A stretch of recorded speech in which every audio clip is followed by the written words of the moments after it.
What's up, y'all? This your girl, Ms Maggie T with Atlanta Falcons Nation. If you're new to the channel, please hit that subscribe button so you won't miss another post from me. But definitely want to go ahead and get into some stuff that got me shaking my head. If y'all haven't already heard, but there was an interview recently. I really don't know how recently, but Malcolm Butler, former cornerback of the Patriots, who is now a positions mate with former Falcon Robert Alford of the Arizona Cardinals. He basically stated that Alford admitted that the team was celebrating very hard in the locker room at halftime as if the game was already over.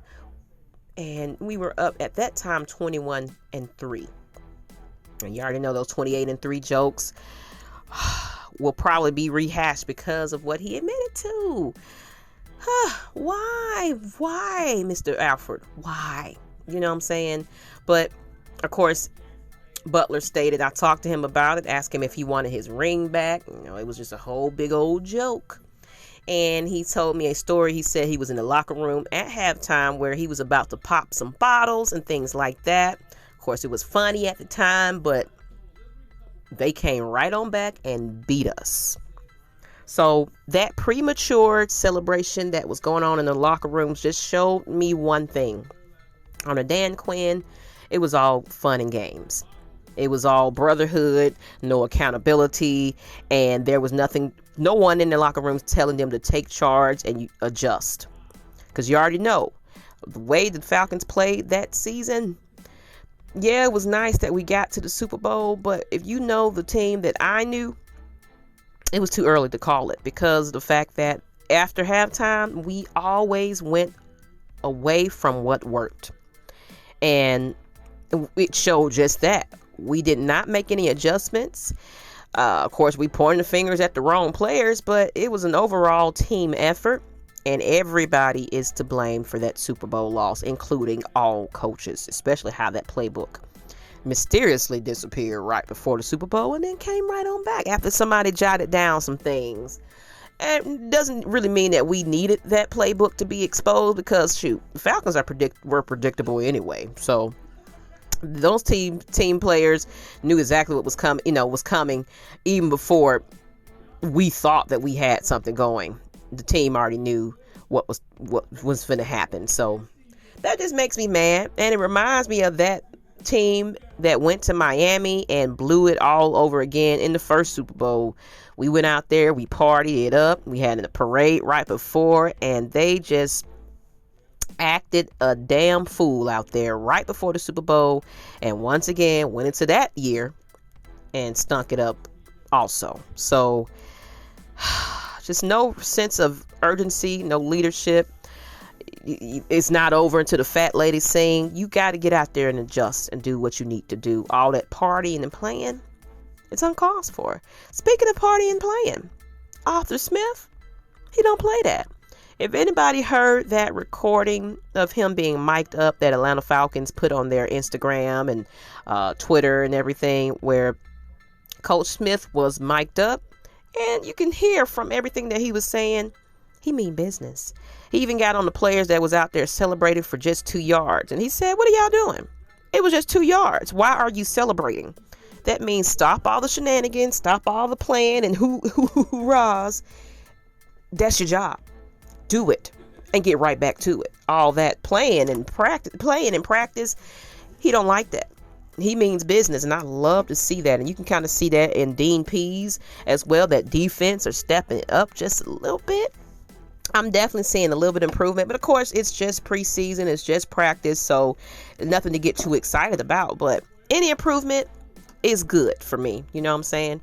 I'll take that. But with that being said, of course we had those joint practices in Miami, where we flew out Tuesday and had the Wednesday and Thursday night, afternoon, where they practiced against those opponents, and it was better. It was still structured and controlled, but it gave us an opportunity to see some of those starters and things like that do their magic against those opponents. And there, definitely saw some great outcomes of that, man. Kevin Ridley, come on now. He's showing that he is definitely supposed to be number one at that position. I'm definitely loving to see what I see out of Calvin Ridley as well. So with that being said, let's get into what's going to happen on Saturday. It does look like, though, they are going to be sitting out Matt Ryan and AJ McCarron. He will actually be starting all over again, as the coaching staff just wants to give him another opportunity to be evaluated and bounce back from that poor performance, especially due to how terrible that offense looked against Tennessee. We'll give them a chance to come back in and redo what we was trying to see from the offense. I know defense showed up and showed out, but offense definitely looked terrible. Now, with that being said, Felipe Franks will also close the game out, so it's going to be the same exact thing.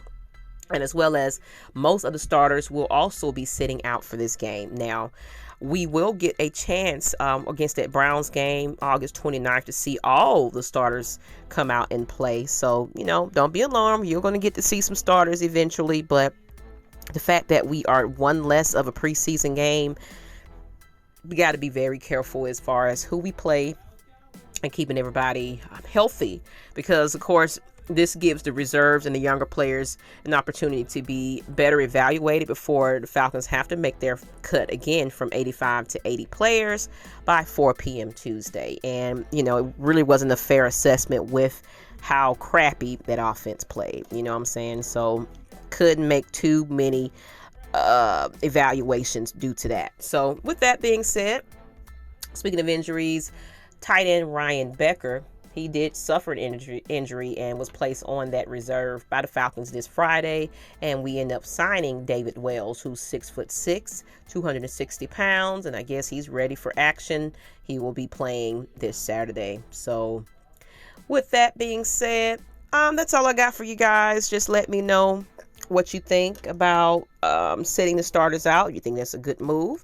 I just say they need to be just as healthy as they can be, because with that extra game that we now have, that's a regular season game, we need them to be as healthy as we can possibly get them with very short preseason time. So, hey, joint practice was probably the best for us.